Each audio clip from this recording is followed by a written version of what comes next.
기도하겠습니다. 주는 그리스도시요 살아계신 하나님의 아들이시나이다. 하나님 신명기 18장 15절에서 22절의 본문의 말씀을 가지고 참 선지자 되신 그리스도의 비밀을 더 깊이 성경을 가지고 저희들이 찾기를 소원하오니 오늘 이 밤에 예수 그리스도의 참 선지자 직분과 우리와 무엇이 연결되어져야 되며 누려져야 되는지를 깨닫는 최고의 밤이 되도록 200개 나라와 2000개가 넘는 미존도 부족국가 앞에 참 선지자 직분의 증인으로 설 수 있도록 축복하여 주옵소서. 감사를 드리며 승리하신 주 예수 그리스도 이름으로 기도드리옵나이다. 아멘.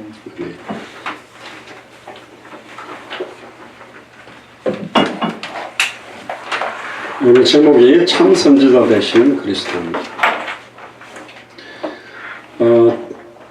수요일 때 우리가 참 제사장에 대해서 지난주 금요일에는 우리 참왕에 대한 이런 내용을 나누었는데,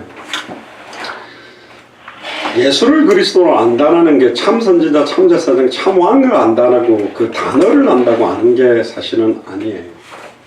또 2000년 전 십자가 부활로 내 인생 모든 문제를 끝냈다라고 안다고 해서 그게 진짜 아는 게 아닙니다.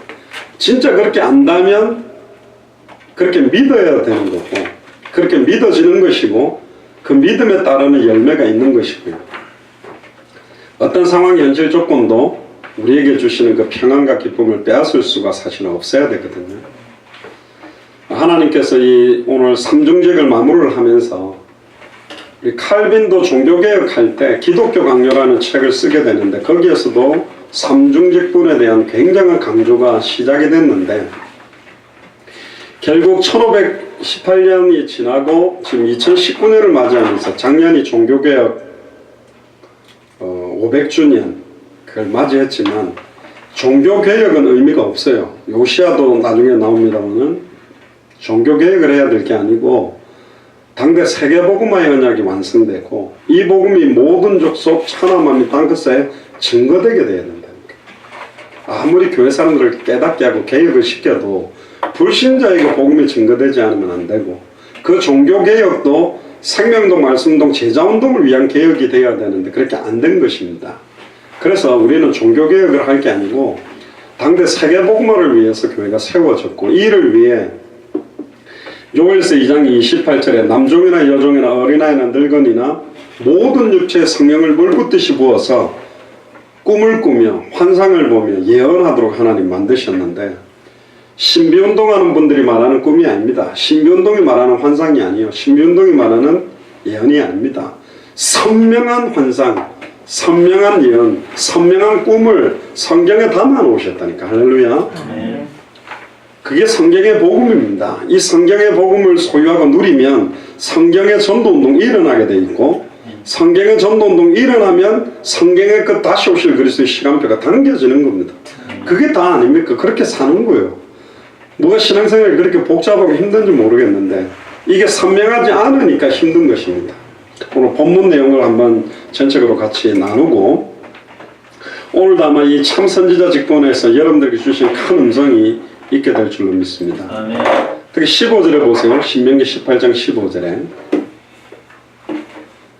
네 하나님 여호와께서 너희 가운데서 네 형제 중에서 너를 위하여 나와 같은 선지자 하나를 일으키시리니, 이 말을 하는 사람이 모세거든요. 나와 같은 선지자 하나가 누구냐? 예수 그리스도입니다. 아멘.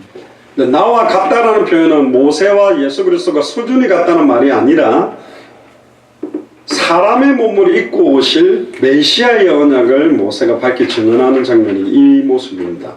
너희는 누구의 말을, 나의 말이 아니라 누구의 말을, 그의 말을 들을지어다. 그의 말이 성경이 말하는 복음, 내가 바로 그리스도다, 예수님이 그리스도라는 그 복음을 들을지어다. 예수님이 바로 메시아라는 그 복음을 들을지니라.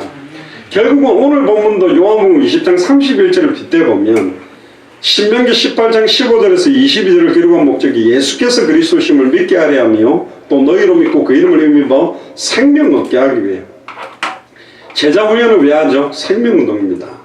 교회가 왜 모여있죠? 우리끼리의 교제가 아닙니다. 생명운동입니다.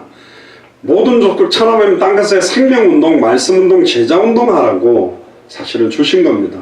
뭐가 그렇게 신앙생활이 그렇게 복잡한지, 나의 달려갈 길과 주 예수께 받은 사명, 이 은혜의 복음 증언하는 일을 마치라 하면은 내 생명을 걸어도 후회함이 없는 선명한 길이 열려 있는데, 이게 선명하지 않으니까 이쪽으로 갈까 저쪽으로 갈까 흔들리는 것이죠. 16절을 보니까 이것이 곧 네가 총회의 날에 호렙산에서 내 하나님 여호와께 구한 것이다. 곧 네게 말하기를 내가 다시는, 지금 신명기 18장 16절을 읽고 있습니다. 내 하나님 여호와의 음성을 듣지 않게 하시고 다시는 이 큰 불을 보지 않게 하소서. 두렵건대 내가 죽을까나이다. 왕직을 세울 때도 죄를 하나 더 범했다 그랬잖아요. 제사장 직분도 처음에 하나님께서 이 제사장 직분을 창세기 3장 21절에 가죽옷을 가지고 행하셨는데, 오늘 이 선지자 직분도 누가 원했냐면 이스라엘 백성이 원했어요. 하나님이 참 선지자의 실체거든요. 근데 하나님이 직접 말하는 소리가 듣기 싫대요. 어떻게 생각합니까? 하나님이 직접, 우리는 지금 막 하나님의 음성을 들려주세요 막 그렇게 하잖아요. 근데 이스라엘 백성들은 하나님한테 직접 말씀을 듣는 게 싫대요. 두렵대. 왜 두려웠나? 뒤에 나옵니다.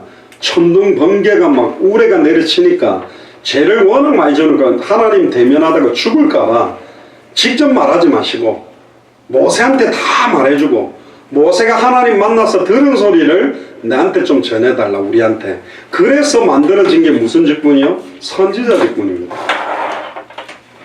뭐라고 그럽니까? 내가 다시는 내 하나님 여호와의 음성을 듣지 않게 하시고 다시는 이 큰 불을 보지 않게 하소서. 하나님 음성 듣기를, 바로 듣기를 싫대요, 이스라엘이. 하나님의 백성이. 또 이 큰 불, 그 불이 하나님의 임재를 말하는 것인데 그것도 보기 싫대. 우리 기도원에 가면 막 성령의 역사고 방언 터지고 막 아픈 사람들 기도가 나오면 막 와 박수 치고 막 이러잖아. 뭔가 하나님의 임재와 역사를 보기를 원하는데 이스라엘은 그거 보기 싫대. 왜요? 두렵건대 내가 죽을까 하나이다. 왜 죽을까 하죠? 하나님과 단절되어 있기 때문에, 죄와 저주 가운데 있기 때문에, 사단에 매여 있기 때문에. 그럼 이게 해결되어야 되잖아. 그리고 하나님과 원래 우리는 뭐였어요? 창세기 1장 27절에 28절에 하나님의 형상대로 창조해서 하나님과 함께 하던 존재라니까. 근데 하나님의 음성도 듣기 싫고 다시는 그 하나님의 임재를 보기도 싫대. 그런, 예를 들면 현아자매가 최순식 안수집사님한테 나는 이제 아빠 말 내가 직접 듣기 싫어요. 엄마한테 말하고 내한테 하고 싶은 말 있으면 엄마를 통해서는 들을 거예요. 이 말이요. 한마디로 하면 아빠 꼴 보기 싫어요, 이거거든. 여호와 하나님 음성 듣기가 싫대. 그럼 왜 싫냐? 아빠가 미워서 가는 거, 내가 죽을까 봐. 그러면 빨리 회개하고 이 문제를 해결받고 아버지랑 더 가까워져야지. 할렐루야. 아빠가 야 현아야 나랑 데이트 한번 할래? 예. 그럼 팔짱 탁 끼고 딱 딸이 데이트도 하러 다니고 이래야 되는데, 이거는 내 백성이 완전히 우상을 숭배하고 딴짓하고 완전히 이상한 짓 하는 거예요. 저도 공식적으로 제 딸하고 뭐 커피 마시고 대화는 해봤는데 그게 데이트인가는 모르겠습니다만은, 이번에 가면 딸내미하고 데이트를 한번 해봐야 되겠는데, 이제는 키가, 저번에 옛날에 제가 서울에 왔을 때 그때 그 서울교회 뒷방이 그게 막 지하고 공기가 안 좋다. 그때 집사님이 방을 잡아줘가지고 거기 한 4박 5일인가 있었거든요. 여관에서 나오니까 다 나를 째려보더라고요. 왜 째려본지 저는 알아요. 어디 저 40대 저 아저씨가 말이야, 대학생을 끌고 여관에 자고 나오는 것 같다고 째려보더라고. 뭘 설명하기도 그렇고, 그죠? 내 딸인데, 나는 목사인데, 어차피 뭐 오해하라면 하라지 뭐 어쩌겠어요. 처음에 그 방을 얻으러 그 키를 받을 때도 째려보더라고, 주인하고. 내 딸입니다. 그러니까, 어이구, 그런데 어떻게 딸하고 이걸 요간을 옵니까? 미국 사는데 와가지고, 그래서 침대 2개짜리 방을 얻은 겁니다. 아이고, 그렇습니까? 그러더라고요. 예, 항상 그렇게 되겠지요. 17절에 보세요. 여호와께서 내게 이르시되 그들의 말이 옳도다. 근데 또 이 하나님은 너무 또 긍휼이 많고 사랑, 그래 그들의 말이 맞다. 내가 그들의 형제 중에서 너와 같은 선지자 하나를 그를 위하여 일으키고 너와 같은 선지자 하나가 누구요? 100% 사람의 몸을 입고 오시는 예수 그리스도, 메시아 그리스도를 말하는 겁니다. 내 말을 어디에 두겠다? 그의 입에 두겠다. 할렐루야. 이 장면은 어디하고 비슷합니까? 예레미야 1장에 보니까 6절에 10절에 보니까 내 말을 네 입에 두었다고 예레미야에게도 똑같이 말하거든요. 이게 얼마나 큰 축복인 줄 아세요? 하나님이 전하기를 원하는 말을 나의 입에 담아서 그대로 전파할 수 있는 것이 바로 선지자의 축복입니다. 위에서 전해준 그대로, 하나님이 전하라고 한 그대로 가감없이 전할 수 있어야 선지자가 될 수 있어요. 사람들이 듣기 원하는 말을 해주는 것이 아니고, 아무리 사람들이 싫어해도 하나님이 전하라고 하는 말을 할 수 있겠냐? 교회에서 잘리더라도 전해야 된다니까. 때리는 채찍, 찌르는 창처럼 아픈 메시지라도 전해야 돼요. 그런데 지금 많은 목사님들 그게 못 전합니다. 그렇게 전하면 쫓겨나요. 그러니까 나와도 복을 받고 들어와도 복을 받고 그냥 기복주의적이고 번영시장적인 그런 메시지만 전하고 있는 시대가 왔다라는 거예요. 그렇게 되면 그 목회자는 뭐가 되는 줄 아세요? 나중에 나옵니다. 거짓 선지자가 되는 거예요. 하나님이 전하라는 그대로 말하지 않으면, 네 생각대로 더하면, 성경에 기록된 저주장을 더하고 네 생각대로 빼고 믿거나 전하면 천국과 생명나무에 참여하면서 빼버리겠다고 계시록 22장 18절 19절에 두려운 말씀이고, 하와가 하나님과 단절된 원인도 말씀에 더한 것, 만지지 말라는 말을 더했고, 정령 죽으리라 죽으리라 2번 말했는데 한 번만 죽을까 하노라 강조하다가 다 무너졌다니까요. 근데 왜 우리가 지금 이 시간에 2019년을 맞이해서 내 생각대로 더하겠습니까? 내 생각대로 빼고 전하겠습니까? 있는 그대로 말씀을 어떻게 받아야 되냐? 말씀 앞에 벌거벗은 것처럼 드러나서 이 말씀이 나의 혼영 관육을수 생각과 마음을 찔러 쪼개도록, 저 역시나 오늘 이 본문을 제일 먼저는 나에게 주시는 말씀으로 잡으면서 전하는 겁니다. 지성소 들어갈 때 대제사장들 1년에 한 번 자기를 위하여 피값을 뿌리고 들어가야 되듯이 목회자는 예외가 아닌 게 아니요, 어떤 면에서 더 중요해, 더 먼저 받아야 돼요. 아멘입니까? 내가 그에게 명령하는 것을 그가 무리에게 다 말하리라. 그대로 전하는 선지자가 지금 없는 시대가 온 겁니다.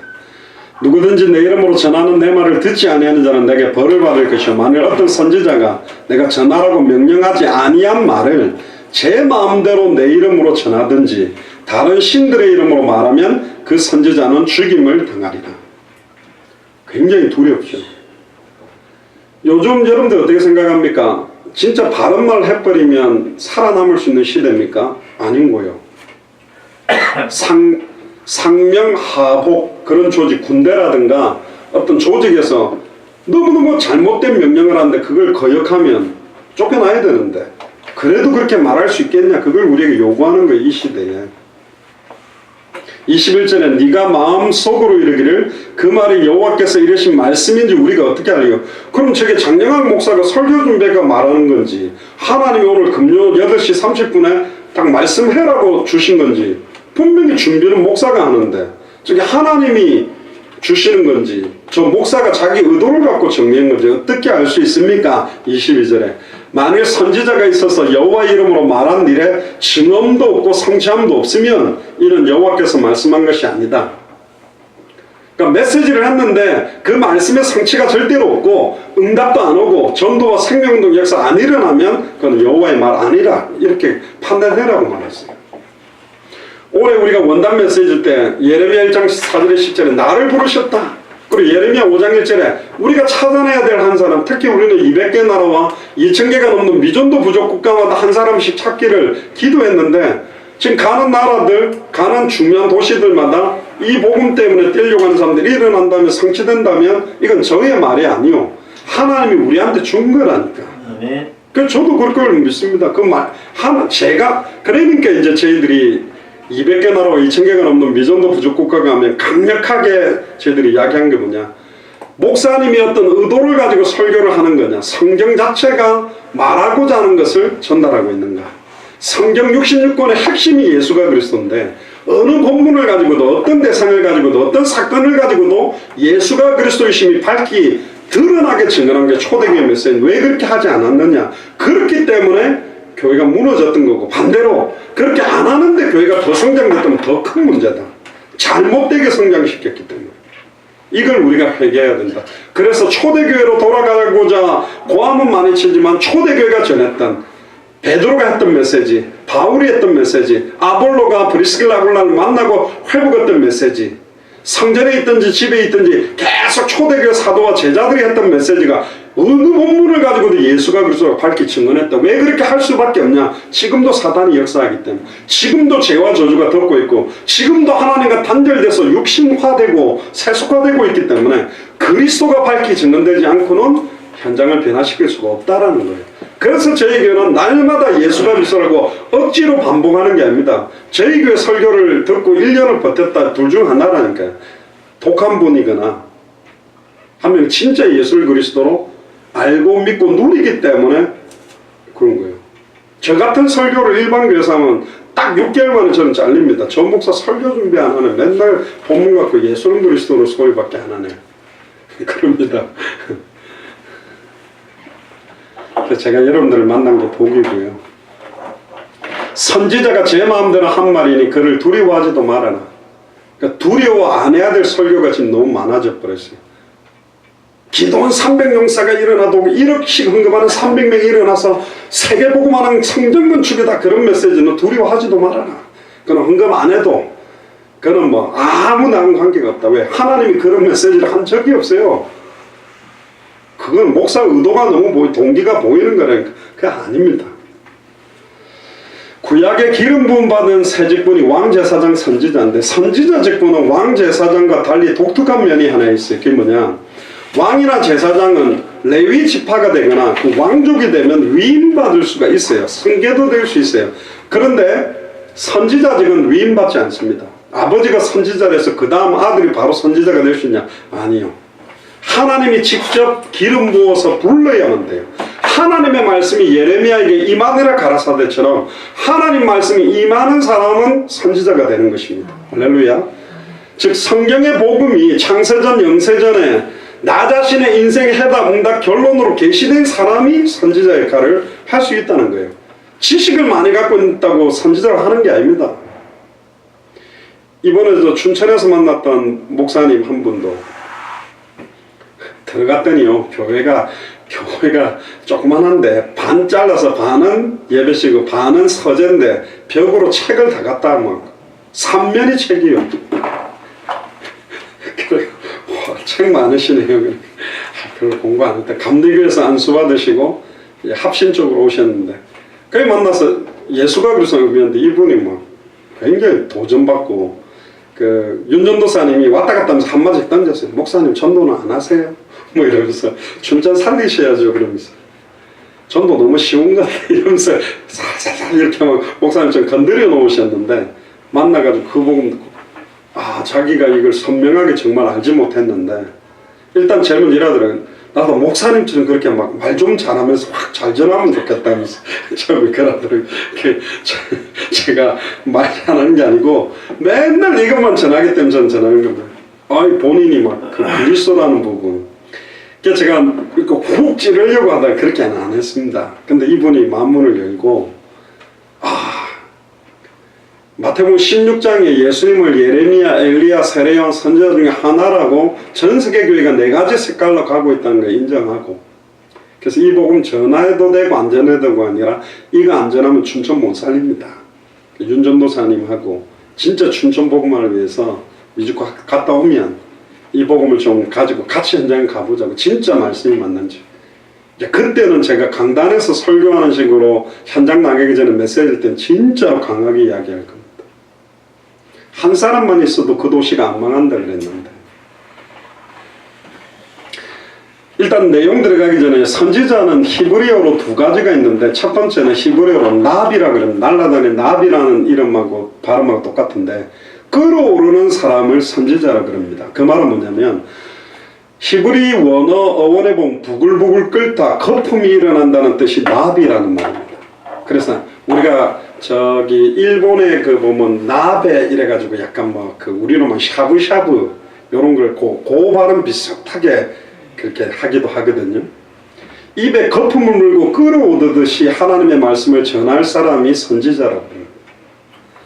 다른 말로 말하면 보고 들은 것을 말하지 않고는 견딜 수 없어야, 즉 본 게 있고 들은 게 있고 말하지 않고는 견딜 수 없는 언약적인 한과 이유가 생긴 사람들이 선지자라고 말합니다.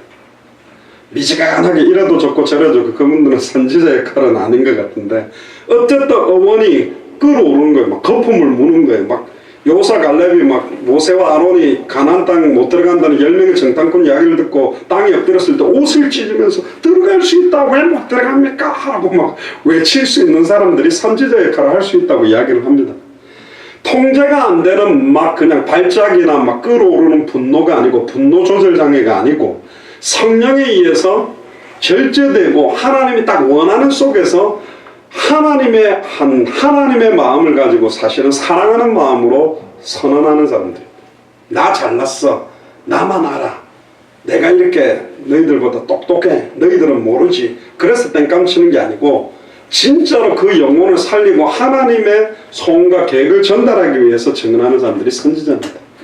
그렇게 끌어올랐던 많은 사람 중에 예레미야 20장 9절에 보면, 내가 다시는 여호와를 선포하지 아니하면 그 이름으로 말하지 아니하리라 하면 나의 중심이 불붙는 것 같아서 골수에 사무치니 답답하여 견딜 수 없나이다. 내 중심이 막 불이 붙어서 골수에 사무치고 막 답답해서 못 견디겠습니다. 예수가 그래서 이거 막 증언하지 않고는 못 견디겠어요. 그런 사람들이 선지자의 사명을 받은 겁니다. 예레미야가 예언을 독하게 하지만 않았다면, 스데반이 그 법정 앞에서 강하게 복음 안 전했다면 안 죽었을 건데, 정확하게 구약을 가지고 너희가 십자가에 못 박아 죽였던 예수님이 그리스도심을 드러내버렸거든요. 그 사람들이 선지자 역할을 하는, 상황 현실 조건에 맞춰서 하는 건 아니다. 그렇다고 해서 또 우리 막 그거 하듯이 뭐 칼로 푹 찔러고 막 휘저어버리고 막 이렇게 또 의도적으로 하는 건 아니고, 그분이 들었을 때 진짜 우리는 드러나지 않고 그리스도와 하나님의 시대적인 소원과 계획이 확 드러나도록 전달해야 됩니다. 자칫하면 막 목사가 막 확 뭔가 이렇게 하는 것처럼 되어버릴 수 있기 때문에, 예전에 우리 중남미에서는 막 우리가 막 땡깡 지르고 뭐 고함치고 막 우리는 잘 나갔고 이까지 왔는데 당신들은 이것도 모르고 왜 나라 다 주고 갔는데, 그러고 좀 야단치듯이 막 강하게 던지는 뉘앙스 같이 또 볼 수 있을 것 같아요. 나중에도 그러더라고. 다 저거들만 잘하고 뭐 중남미 목사들은 못하는 것 좀 땡깡 친다고 누구 그러던데, 근데 그때는 나 잘났고 너희들은 모르니까 하는 중심은 아니었어요. 너무 지금 이 중남미 살아야 되는데 이 복음 안 하면 안 되는데, 복이 각도 따라 좀 다르겠습니다만, 그래서 저희들이 더욱더 200개 나라를 섬기기 위해서는 그리스도만 드러나도록 증언하는 게 중요하죠. 처음에 이 예레미야는 자기가 하나님의 말씀을 대언하면 많은 사람들에게 환영을 받을 줄 알았어요. 근데 예상은 반대요. 완전히 바보가 된 거예요. 종일토록 예레미야 20장 7절 8절 9절에 보면, 여호와께서 주께서 나를 권유하심으로 내가 그 권유를 받았사오며 주께서 나보다 강하사 이기셨으므로 내가 조롱거리가 되니 사람마다 종일토록 나를 조롱하는, 계속 예레미야를 조롱해요.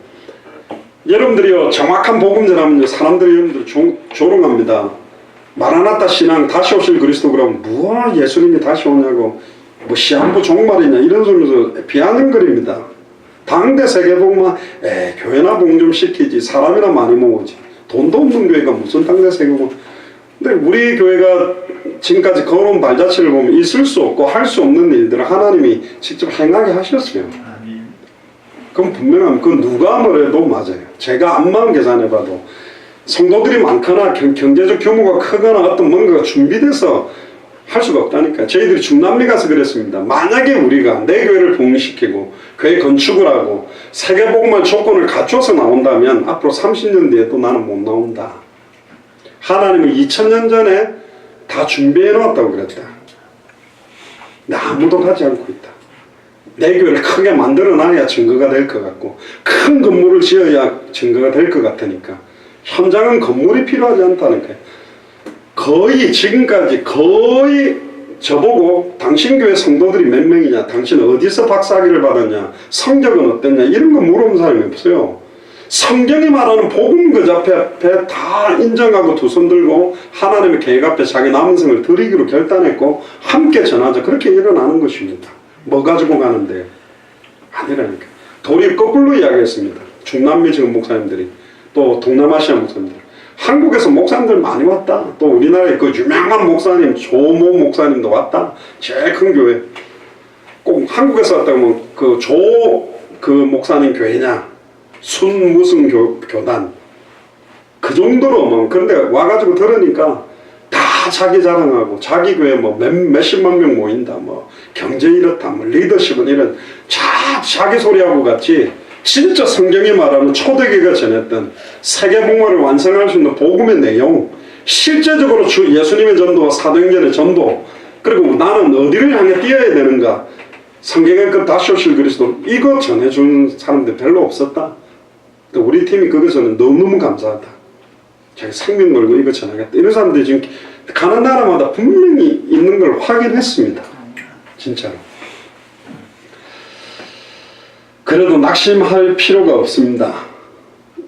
아무리 사람들이 조롱해도요, 우리는 하나님 앞에 섰기 때문에 그들과 함께 갈 길이야. 나의 달려갈 길과 사람에게 받은 게 아니라 저에게 받는 것도 아닙니다. 주 예수께 받은 사명, 이 은혜의 복음 증언하는 일을 마치려면 나의 생명을 걸어도 후회함이 없어야 돼.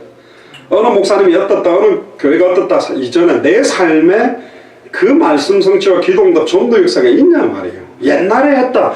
그건 옛날에 뭐 하늘 쪼개고 뭐 들었다 놨다 하는 사람은 어디 있겠습니까? 이게 계속 지속되고 있어야 되고 앞으로 더 확산이 되는데 그래 끝이 나지. 근데 옛날 이야기예요. 광야에 있던 사람들, 이스라엘 특징이 애굽에 있을 때는 고기도 뜯어먹고 좋았는데 애굽에서는 생각이 애굽에 가 있어. 가나안에 있는 7족속 31왕이 진치고 있는 가나안 땅은 관심이 없는 거예요. 그러니까 광야에서 그렇게 고생하는 겁니다. 베드로 요한이 보고 들은 것을 말하지 않고는 견딜 수 없다고 사도행전 4장 20절에 증거했었고요. 그 다음에 이 선지자라는 단어의 히브리어에 로에라고 불립니다. 이거는 선견자라는 겁니다. 사무엘상 9장 9절에 보니까 옛적에 이스라엘에 사람이 하나님께 가서 물으려고 하면 말하기를 선견자에게로 가자 했으니 지금 선지자라 하는 자기를 옛적에는 선견자라 일컬었다. 선견자라는 말은 앞서서 무언가를 보는 겁니다. 먼저 하나님이 무엇을 원하시는가, 우리를 향하신 하나님의 계획을 먼저 본 사람을 보고 선견자라고 그럽니다. 남들이 못 보든지 또 남들이 봤든지 그게 문제가 아니라 특히 사무엘 같은 경우는 청년 사울이 나타나니까 처음부터 알았어요. 이 사람을 왕으로 세워야 될 계획. 이거는 좀 자기가 뭐 계시를 받고 점쟁이처럼 예언하는 그런 게 아닙니다. 이미 66권에 다 보였다니까. 선명하게 드러내놨어요. 우리는 어떻게 인도받아야 되며 앞으로 어떻게 끝이 날 것인가, 66권 창세로부터 계시록까지 완벽하게 우리에게 다 보여주셨다니까. 근데 이걸 성경의 복음으로 다시 봐야만 선견이 되는 거예요. 앞으로 하나님이 우리 교회를 통해서 어떻게 하실까, 앞으로 어떻게 인도를 받아가야 되는가, 너무 선명한 거라니까. 200개 나라가 기다리고 있고 2000개가 넘는 미전도 부족 국가가 기다리고 있어요. 하나님이 얼마나 빠른 속도로 어떻게 행하실지 그 시간표의 차이지, 길은 딱 선명하게 열려있다니까요. 오직 성령이 너에게 임하시면 너희가 권능을 받고 예루살렘 온 유대 사마리아 땅끝까지 이르러 내 증인이 되리라. 마태복음 24장 14절에 이 천국 복음이 모든 민족에게 증언되기 위하여 온 세상에 전파되리니 그제야 끝이 오리라. 할렐루야. 우리는 이쪽을 향해 뛰고 있잖아요. 이것 때문에 우리는 밥 먹고, 이것 때문에 내가 일하고, 이것 때문에 잠자고, 이것 때문에 숨 쉬고, 이것 때문에 결혼하고, 이것 때문에 자녀는 없는 겁니다. 우리는 너무 선명하게 시작과 끝을 다 봤다니까요. 뜻이 하늘에서 이룬 것 같이 땅에 이루어집니다. 66권을 가지고 완벽하게 성취시켜 나간 분이 예수 그리스도고, 말씀을 이루려고 했고 지금도 이루고 계시고, 아직 안 이루어진 게 다시 오실 그리스도의 언약과 세계복음화의 언약만 남아있는 겁니다. 그래서 우리는 그 방향으로 가는 거죠. 그래서 이 시대의 선지자적 사명을 받은 사람은 나를 향한, 또 이 시대를 향한 구원의 계획을 선명하게 알고 깨닫고 미리 볼 수 있는 사람입니다. 그럼 우리 교회는 건물을 크게 지을 그게하고 관계가 없다니까. 그러니까 안 지어도 돼요. 200개 나라에 예비해놓은 합당한 자, 평안을 받을 자, 옥토와 같은 사람들에게 선명한 성경의 복음을 전달해서 그 나라에 그들이 성경인 그대로 전도운동하고 성경의 끝을 향해 함께 뛰도록 그 불을 붙이는 것이 1차적으로 우리 교회에 주신 하나님의 소명입니다. 큰 교회가 할 수 있는 것도 아니고 작다고 못하는 게 아니에요. 선명한 복음 전도 끝에 증인들이 있어야만 가능한 겁니다. 10만 명인데 제자가 하나님이 사용하는 제자가 한 명도 없는 교회 있을 수도 있고 10명이 모였는데 5명이 제자인 교회도 있을 수 있다. 제가 그 목사님에게도 말씀했어요. 춘천에게. 자꾸 성도들 많이 오기를 큰 교회 짓기를 그런 꿈을 꾸는데 아니라니까. 그게 지금 봤잖아요. 얼마나 큰 교회들 많이 지었고 얼마나 많이들 모았습니까. 수많은 세계대회를 한데도 흩어져서 맨투맨 전도로 생명운동, 말씀운동, 제자운동 할 수 있는 분부한 모든 것을 가르쳐 지키게 할 내용과 실제가 없다면 힘없어요. 그래서 저희 교회가 지금 이렇게 인도받으려고 하는 겁니다. 굉장히 중요한 거죠. 특히 남의 허물이 굉장히 잘 보이고 남의 잘못이 굉장히 잘 보이는 분은 선지자 역할을 해야 됩니다. 그 허물을 갖다 헐뜯거나 공격하는 게 아니고 치유하고 살리고 회복시켜서 답을 줄 수 있어야 돼요. 신비운동을 오래 한 사람은 신비기가 있는 말 하는 사람 보면 벌써 알아. 저 신비 어느 정도 했는지. 율법으로 강했던 사람들은 율법적인 사람 금방 눈치챘는데 아이고 이것도 한율법 하네. 아이고 저것도 좀 인본주의 많이 쓰네. 그런데 완전 예수가 복음화돼 버리면 그 인본주의를 복음으로 사용하게 되면 성령 인도 받아 나가는데 굉장히 진취적으로 인도받을 수 있습니다. 신비주의적인 사람들이 진짜로 복음이 선명해지면 영적인 하나님의 신비적인 역사는 분명히 있기 때문에 여러 방향으로 하나님이 쓸 수 있는 겁니다. 결국은 그 사람이 진짜 2000년 전 십자가 부활로 내 문제 다 끝났다. 끝내려고 용서지 마라. 이 땅에 있는 그 어떤 문제도 하나님의 절대주권 아래에 합력하여 선을 이루는 방향으로 가니까 그 문제에 걸려들지 말고 모든 무거운 것과 얽매이기 신제에 붙들고 있지 말고 그걸 뛰어넘어 진리가 우리를 자유케 한다. 그 자유하면 감옥 안에서도 할 수 있는 자유함이고 갇혀있는 곳에서도 아무것도 없는 고통 가운데서도 그 자유함을 누릴 수 있다고 이야기를 했기 때문에 그걸 누리는 것이 너무너무 중요한 겁니다.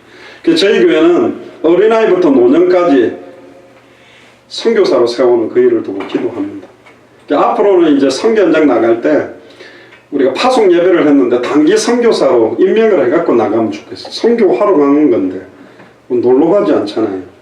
옛날에 선교 그러면 교회에서 목사님들하고 중직자들하고 우 가가지고 뭐 선물 나눠주고 예배하고 막 율동 가르쳐주고 막 기념사진 촬영하고 그러고 온 거잖아요. 근데 우리는 그런 거 하는 게 아니잖아요. 우리가 빠져나와도 이들이 계속 성경의 복음 가지고 제자 삼을 수 있는 내용과 방향을 주고 성경의 끝을 향하여서 내 교회 부흥이 아니라 모든 사람이 이 복음을 들을 수 있도록 전하는 이걸 다 전달한다는 것 자체가 진짜 큰 은혜지요.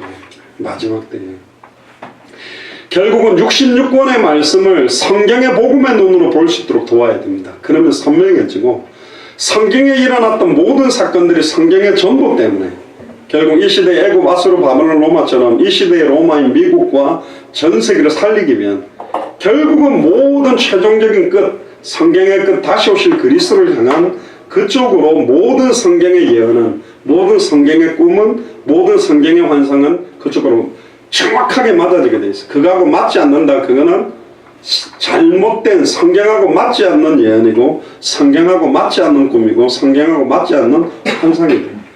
사실적인 예언과 꿈과 환상을 본 사람은 부글부글 끓게 돼 있어요. 이건 뭐냐? 목자인 양과 같이 의리하며 방황하는 현장을 보고 예수님이 민망히 여겼다. 그 민망히 여겼다는 원어보면 내장이 뒤틀릴 정도로 고통스러웠는데 막 이렇게 마음이 격동이 좀 되는 겁니다. 하나님, 이 현장에 지금 복음 들을 사람이 이렇게 많은데 저도 지금 오늘 이렇게 몇 군데 또 사람들과 만남들을 만들어놨는데 이게 하여튼 다 복음 전해줘야 될 사람이 너무 많아요. 없는 게 아니라니까. 자 보니까 믿다가 낙심한 사람 그 낙심할 만한 이유들이 다 정말 내가 봐도 미안하다고 말할 정도로 이상한 짓을 한 교회가 많아. 이상한 짓을 한 목사님들도 많고 야 사탄이 이렇게 해가지고 절대로 예수 예자 교회 교자도 못 꺼내도록 이렇게 만들어놨구나. 선지자 직분은 우리 노력으로 되는 게 아니고 완벽한 창세전에 영세전에 하나님이 지명해서 부른 자들을 사용하시는 겁니다. 근데 예수를 그리스도로 알고 믿고 영접한 자는 선지자 역할을 할 수 있다고 성경은 말하고 있습니다. 할렐루야. 이거는 선포입니다. 캐리그마입니다. 설득시키거나 구걸을 하는 게 아닙니다. 선언하는 거예요.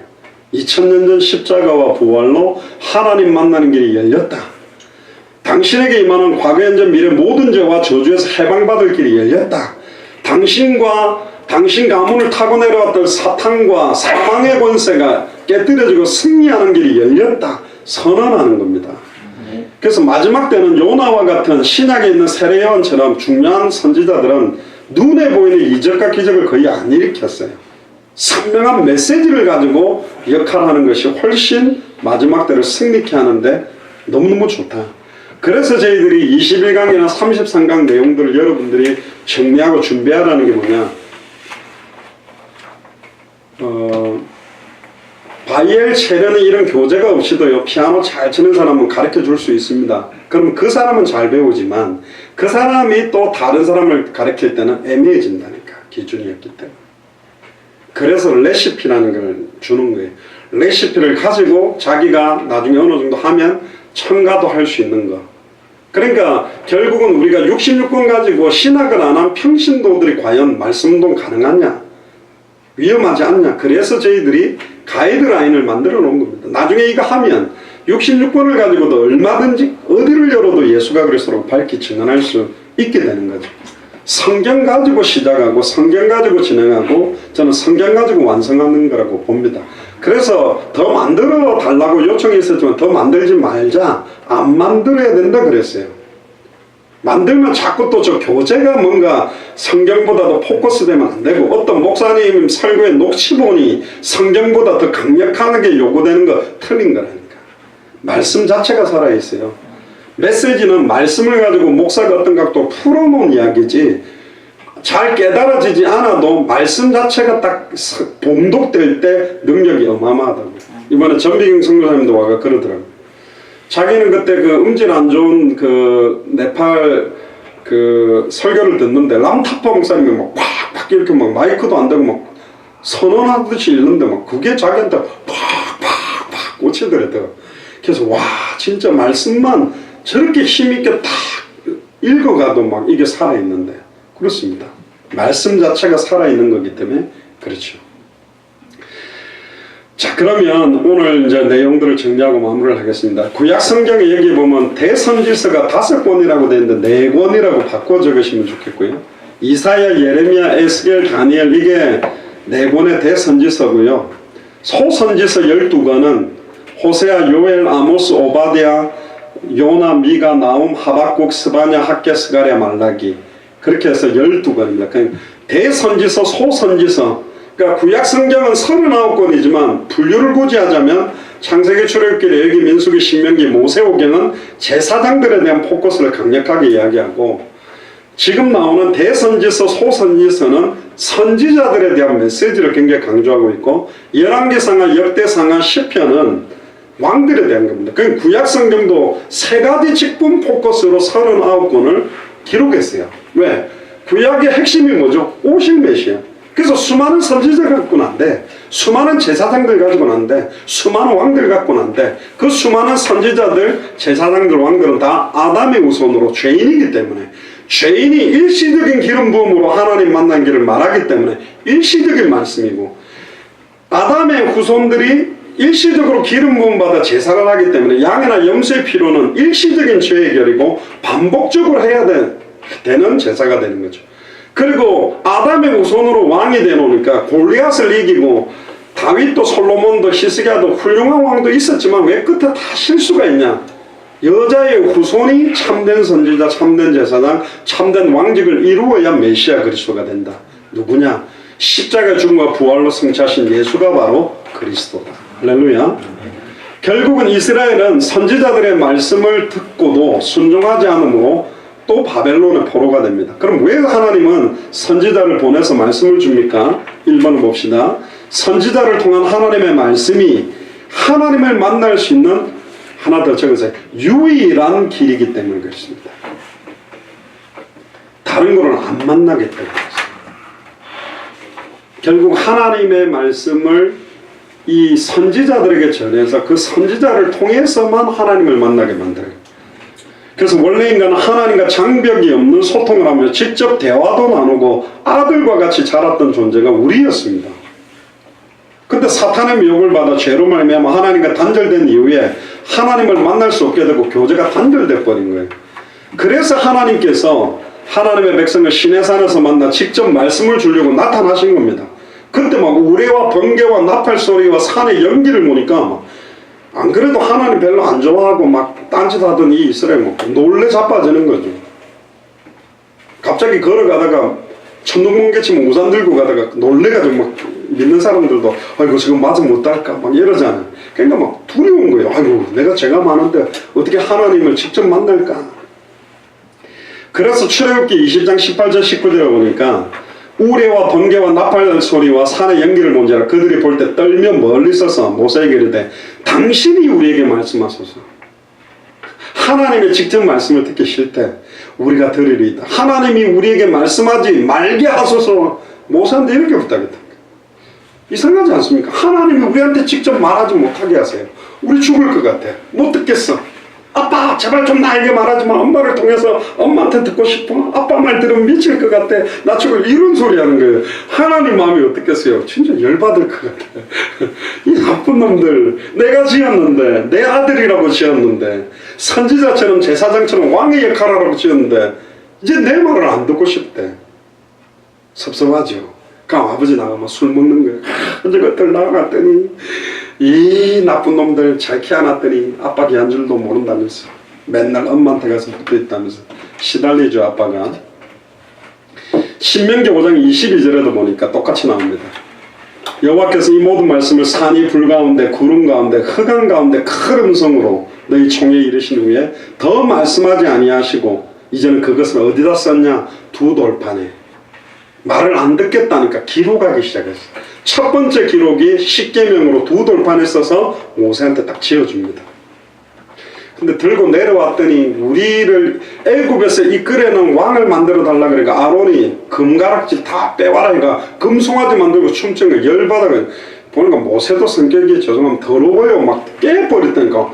그걸 왜 깨요? 하나님이 만들어주고 살짝 놓고 지가 땡감을 쳐야지. 열받아 그걸 깨버렸다니까. 그래가지고 막 저거 다 갈아가지고 다 그 갈아놓은 물을 갖다 다 먹이고 그 막 금가루를 먹어서 좋은지는 모르겠지만 어쨌든 갈아 먹이고 그래. 이 회막에서 저 회막까지 하나님께 헌신할 자는 칼을 들고 일어나서 우상 숭배했던 자들을 다 쳐라 그래가지고 칼 가지고 막 도리고 했다니까. 그래놓고 모세는 뭐래? 너희들을 헌신했다 그랬어요. 잘 죽였다 그랬어요. 옛날에는요 우상 숭배하고 하나님보다 더 사랑하면 막 죽여버렸다니까. 옛날에는 무속인들을 갖다 죽이라 그랬어. 요즘은 이 무당들이 이제 살 길이 생긴 거라. 옛날 같으면 칼 들고 다 죽여야 돼 무속인들은. 하나님 시대라면요. 이 이스라엘 민족이요 이거 가지고 이제 막 두려워하는 겁니다.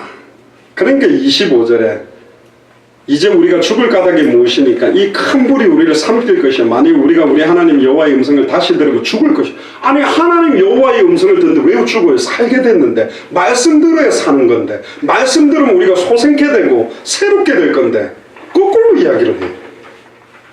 이상하죠. 26절에 육신 가진 자로서 우리처럼 살아계신 하나님의 음성이 불 가운데 바람을 듣고 생존한 자가 누구냐? 하나님을 보면 본 자도 없고 보면 죽는다니까. 우리 하나님 대면 못하겠다. 그래서 누구를 세워달랬냐? 선지자를 세워달랬냐. 그러니까 이 직분이요 기쁨으로 만들어진 게 아니라니까. 추악하면서 나온 거예요. 방법론적으로.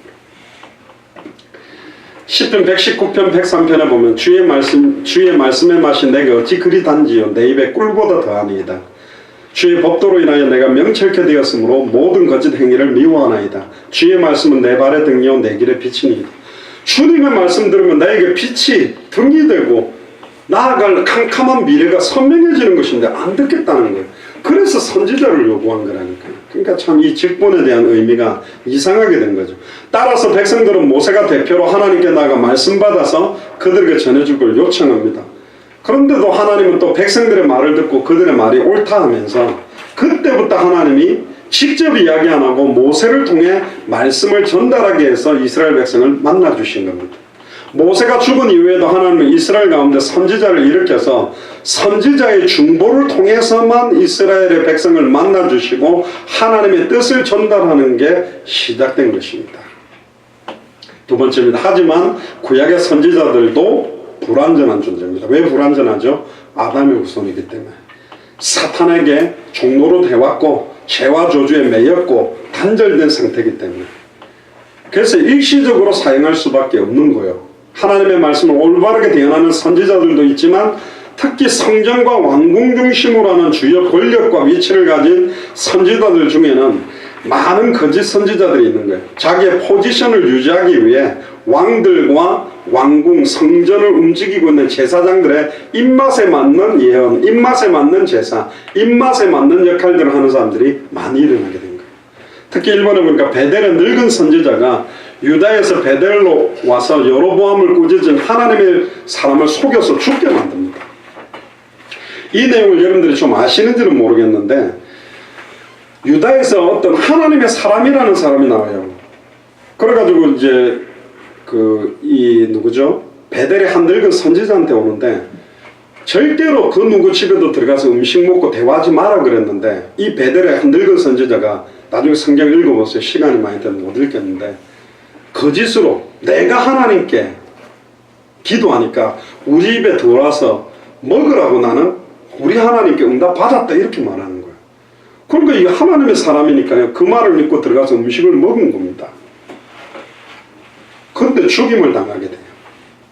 18절에 보니까요. 이건 18절만 한번 찾아보세요. 왕상 13장 18절에 보니까 그가 그 사람에게 즉 하나님의 사람에게 나도 그대와 같은 선지자라 천사가 여호와의 말씀으로 내게 이르기를 그를 네 집으로 데리고 돌아가서 그에게 떡을 먹이고 물을 마시게 하라 하였으니라 하니 이는 그 사람을 뭐함이라 속임이라. 자, 이거 중요합니다. 잘 들어야 됩니다. 이 사람이 예수를 그리스도로 알기를 싫어해. 믿지도 않아. 그럼 하나님 뜻대로 살기를 싫어하는데도 축복받을 수 있고 승리할 수 있다는 식의 말을 하면 안 돼요. 망할 사람한테 너 그럼 망해. 정확하게 전달을 해줘야 돼요. 그래야 살릴 수 있는 거예요. 근데 이 거짓말을 했어요. 이 늙은 베델의 선지자가. 그러니까 그 하나님의 사람이 돌아가서 그 집에서 떡을 먹고 물을 마신 거예요. 그런데 여호와의 말씀이 그 사람을 데려온 선지자에게 임합니다. 그러니까 여호와의 말씀에 네가 여호와의 21절에 보면 여호와의 말씀을 어기고 네 하나님 여호와께서 내게 내리신 명령을 지키지 아니하고 돌아와서 여호와가 너더러 떡도 먹지 말고 물도 마시지 말라 하신 곳에서 떡을 먹고 물을 마셨으니 네 시체가 네 조상들의 묘실에 들어가지 못하리라. 이 하나님의 사람 속은 거잖아요. 근데 죽임을 당해서 추석에는 강력하게 이야기하고 있지 않는데 이 하나님의 사람이 사실은 장차 예수 그리스도의 모습을 예표하는 거예요. 사실은 메시아 그리스도가 자기 땅에 왔는데도 아예 그를 메시아를 인정하지 않고 죽여버리게 만드는 그런 사건으로 연결되는데 그런데 24절을 보니까 돌아가다가 사자가 길에서 만나 그를 물어 죽여버립니다. 그런데 시체가 있는데 나귀를 타고 갔는데 이 사자가 이 하나님의 사람의 시체를 먹지도 않고 옆에 딱 서 있는 나귀도 먹지 않아. 사자와 나귀와 시체가 가만히 있어요. 되게 이상하죠. 하나님이 지금 이걸 통해 메시지를 주고자 하는 거예요. 지금 네가 어떤 거짓 예언을 했을 때 어떤 일이 일어나게 되는가. 그러니까 메시지 말씀을 들고 선다라는 거 두렵고 떨려야 됩니다. 쉽게 생각하고 막 말하는 게 아닙니다. 정확하게 하나님의 음성을 전달 안 하면 그게 나에게 어마어마한 큰 고통도 옵니다. 그래서 특히나 저 같은 목사님이나 선교사님이나 메신저들이 진짜 내가 생각하는 어떤 의도를 가지고 말씀들을 내 생각이 하나님 생각과 똑같고 내 뜻이 하나님 뜻과 무조건 똑같다고 밀어붙이면 안 됩니다. 신비운동하는 사람은 자기 느낌이 하나님의 느낌이고 자기가 저해자를 받는데 막 사탄한테 영향받는 것 같다면 하나님이 당신이 사탄이 영향받는다 합니다. 당신 그렇게 하면 말한 겁니다. 자기 생각을 하나님 뜻이라고 관철시키면 안 돼요. 그렇게도 역사하실 수 있지만 반드시 말씀 자체하고 선명하게 전달이 안 되면 그렇습니다. 그래서 우리는 말씀 운동을 하는 것입니다. 은사 운동이나 예언 운동이나 환상 운동이나 꿈이나 이적이나 기사 운동을 안 하는 이유가 말씀 운동을 하는 겁니다. 그 늙은 선지자가 아이들에게 나귀를 치우고 사자가 그 시체도 먹지도 않고 나귀를 찢지도 않으니까 데리고 와서 29절에 보니까 늙은 선지자가 하나님의 사람의 시체를 들어 나귀에 실어가지고 와서 자기 성문으로 들어가서 슬피 울며 장사하되 오라 내 형제야 하며 그를 위하여 슬피 우니라. 그 사람을 장사한 이후에 그 아들들에게 내가 죽거든 이 하나님의 사람을 장사한 묘실에 나를 장사하되 내 뼈를 그의 뼈 곁에 두라. 그렇게 합니다. 그리고는 그가 32절에 보면 베델에 있는 제단을 향하고 또 사마리아 성읍들에 있는 모든 산당을 향하여 외쳐 말하는 것이 반드시 이루어질 것이다. 그럼 이 내용이 뭐냐? 그게 1절부터 나오는 거예요. 여로보암 왕이요 베델에서 단에서 금송아지를 만들고 우상숭배를 한 겁니다. 그래서 하나님이 하나님의 사람을 전해서 유다에서부터 베델까지 들어가게 하면서 16번 하나님의 사람이라는 단어가 굉장히 나오는데 하나님과 기도로 교제했고 하나님이 세웠고 하나님에게 속했고 하나님과 성품이 닮았고 하나님의 말을 그대로 순종해서 자기 생명을 걷고 전하는 사람이었어요. 하나님의 사람. 그는 근본 하나님의 본체시나 하나님과 동등됨을 취할 것으로 여기지 아니하고 말씀이 육신을 입고 와서 이 백성들에게 죽임을 당함에도 하나님 만나는 길, 죄와 죄에서 해방되는 길, 사탄의 권세를 깨뜨리고 승리한 길을 연분이 예수 그리스도거든요. 예표적인 의미가 있는 겁니다. 결국은 이 여로보암의 우상숭배를 경고하려고 보냈는데 이 경고를 듣지 않는 거예요. 그리고는 예언을 합니다. 이 사람이 다윗의 집에 요시아라는 이름하는 사람들이 나와서 네 위에 분양하는 3당 제사장을 네 위에서 제사하고 여호와의 말씀하신 징조로 단이 갈라지고 그 위에는 재가 쏟아지니라 예언했는데 이게 여로보암이 왕된 지 수년 안에 있었다고 치면 305년 뒤에 유다왕 요시아 주님 오시기 전 622년에 그대로의 성취가 일어납니다. 그래서 하나님의 말씀은 많은 백성들을 위해서 전한 게 아니에요. 너무너무 평화롭다. 백성들이 평안하다 평안하다 안전하다 안전하다라고 해도 하나님이 볼 때는 복음이 없으면 안전하지 않고 평안하지 않다. 예레미야서도 말했잖아요. 예루살렘 성전이 무너질 거라고 예언하라는데 안 하는 거예요. 왜 안 할까요? 그런 소리 해대면 백성들이 싫어할 거거든.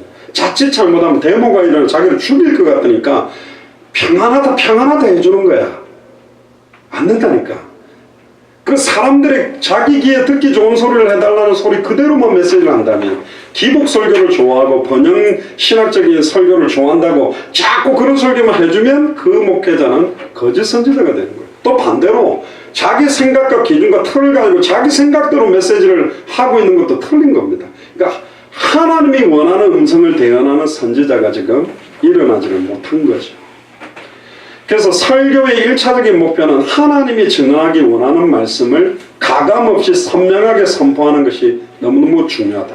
그럼 하나님이 증언하기를 원하는 말씀이 뭐냐? 요한복음 20장 31절에 어떤 본문을 통해서도 예수께서 그리스도심을 밝히 드러나게 증언한 게 초대교회의 메시지였기 때문에 그렇게 증언하는 것이 하나님의 선하신 뜻이다.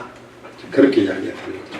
또 아마샤라는 사람 선지자가 아모스를 대적하여 베델에서 예언하지 못하게 합니다. 그리고 아예 아모스한테 유다로 도망가서 거기서 예언하고 떡이나 먹고 살아라고 험담하고 막 괴롭힙니다. 그러니까 아마샤는 왕궁 제사장이에요. 포지션이 너무 좋은 거야. 그 뭐 많은 백성들 칭송받고 막 부귀 영화를 누리고 그러니까 왕 옆에서 선지자 역할을 하는데 절대로 안 망한다. 축복받을 거다. 이런 소리하고 아모스가 이스라엘 잘못을 경고하는 것도 절대 그렇지 않다라고 막 이렇게 합니다. 결국은 어떻게 됩니까? 17절에 아모스 7장 17절에 보니까 여호와께서 이와 같이 말씀하시기를 내 아내는 성읍 가운데 창녀가 될 것이요 내 자녀들은 칼에 엎드러지고 네 땅은 측량하여 나누어질 것이며 너는 더러운 땅에 죽을 것이요 이스라엘은 반드시 사로잡혀 그의 땅에서 떠나리라 하셨느니라. 그래서 이 아마샤가 자기 아내가 창녀가 되고 자녀들은 다 칼 맞아 죽고 그 땅은 다 흩어져 버리게 됩니다. 올바르게 하나님 말씀을 증언 안 하니까. 또 하나냐는 예레미야를 대적해서 유다가 바벨론을 이길 것이라고 거짓 예언합니다. 그 또한 성전 제사장들과 기득권을 가지고 정치에 영향력을 주는 위치에서 엉뚱한 짓을 한 겁니다. 나중에 성경을 한번 읽어보세요. 예레미야 당시에 예언은 두 종류가 분명히 있었습니다. 결국은 바벨론이 온 세계를 통치할 거다. 모든 나라가 그에게 굴복하고 그를 섬겨야 된다라고 예언하게 했는데 이 하나냐는 반대로 말한 겁니다. 그러니까 결국은 이걸 우리한테 적용하면 뭐냐? 지금 내 자녀가 너무 복음에 관심 없고 하나님, 나를 향한 하나님의 소원에 관심 없는데 네가 공부 잘하고 좋은 대학 가고 좋은 직장 가서 행복하게 누릴 수 있다고 말해주는 거는 틀린 말입니다. 그렇게 말하면 되지 않습니다. 안타깝지만 그렇게 말하면 이 사람들이 안전하다고 말해와가지고 완전히 후대가 다 죽게 된 사건하고 똑같은 겁니다. 그래서 준엄하고도 두렵고 떨림으로 우리의 주인이 과연 누군가? 진짜 예수를 그리스도로 영접한다는 것은 다시는 나를 위해 살지 않고 꼭 목사만이 아니라 나의 주인이라면 내가 세운 계획보다 나를 향한 하나님의 계획이 더 크고 나를 향한 하나님의 뜻이 더 어마어마하게 크다는 사실을 깨닫고 그걸 찾을 수 있도록 복음에 귀 기울이고 그 복음 속으로 들어오고 그 복음이 나를 살리고 이 복음을 증언할 수 있도록 도와야 되거든요. 그래서 기도가 필요한 겁니다. 결국 하나님이 바벨론 왕의 멍에를 꺾어버리고 느부갓네살 이쪽에 바벨론으로 옮겨간 여호와의 집의 모든 기구를 2년이 지나기 전에 가지고 올 거다. 또 여호와김의 아들 여고니아와 바벨론으로 간 모든 포로가 다시 돌아올 거다. 거짓 예언을 합니다. 하나님이 바벨론 왕의 멍에를 안 꺾어요. 너희가 포로된다 그러는데 하나님은 아니야. 그 바벨론 왕의 멍에를 꺾어버렸어. 그리고 성전기구를 다 가지고 돌아오게 될 거야. 그리고 포로들도 다 돌아올 거야. 거짓 예언을 합니다. 하냐냐가. 그러니까 예레미야가요, 열받아가 딱 나가서 이야기를 합니다. 뭐라고 예언하냐면 아멘 여호와는 이같이 하옵소서. 여호와께서 네 예언대로 이루사 하냐냐가 한 예언대로 이루어지면 좋겠는데 그러나 너는 이제 내가 네 귀와 모든 백성의 귀에 이르는 이 말을 들어라. 나와 너 이전의 선지자들이 자고라면 옛날부터 여러 나라와 큰 국가들에 대하여 전쟁과 재앙과 연병을 예언하였느니라. 평화를 예언하는 선지자는 그 예언자의 말이 응한 외에야 그는 진실로 여호와의 보내신 선지자로 알게 되리라. 하나냐의 예언이 성취되는지 안 되는지 봐라. 절대로 성취되지 않는다. 그렇게 하니까 예레미야를 좋아해요. 감옥에 가다 버린 거죠. 그래 갇혀 들어간 겁니다. 조주나 하고 어디 복설교나 좀 하지. 망한다 자꾸 그런 헛소리 하지 말하면서. 특히 아모스, 이사야, 스바냐 전부 다 이런 메시지를 합니다. 계속 하나님의 분을 토하고 미가 선지자도 내 백성을 유혹하는 선지자는 이에 물면 평강을 외치나 그 입에 무엇을 채워주지 않은 자에게는 전쟁을 준비하는도다. 선지자는 돈을 위하며 점치면서 오히려 여호와를 의뢰하여 이르기를 여호와께서 우리 중에 계시지 아니하냐 재앙이 우리에게 임하지 아니하리라 하는도다. 미가서 3장 5절 11절을 보면 이러면서 완전 거짓 예언을 한 사람들이 너무너무 많았던 겁니다. 평안만 전하기 때문에 그럼 평안이 안 좋은 거냐? 그 말 아닙니다.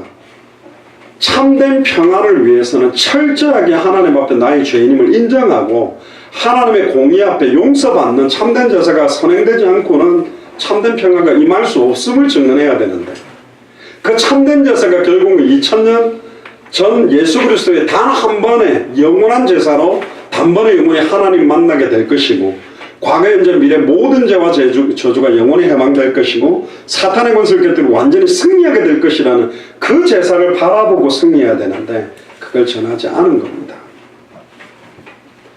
마지막 결론입니다. 3번 예수 그리스도는 하나님을 만날 수 있는 길을 여신 참 선지자입니다.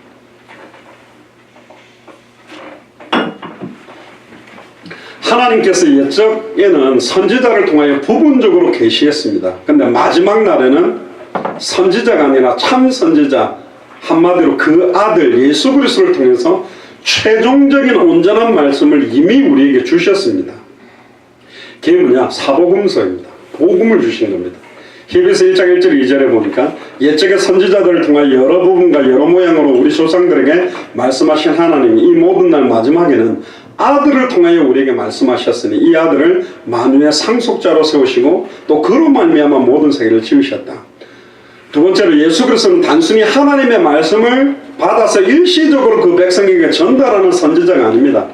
말씀이신 본인이 하나님이신 본인이 직접 육체를 입고 이 땅에 오신 분이 예수 그리스도. 말씀이 육신을 입고 오신 분이 예수 그리스도죠. 요한복음 1장 14절에 태초에 말씀이 계시니라 이 말씀이 하나님과 함께 계셨으니 이 말씀이 하나님이고 태초에 하나님과 함께 계셨고 만물이 그로 말미암아 지은 바 되었을 때 지은 것이 하나도 그가 없이 된 것은 없다. 그래서 지금으로 말하면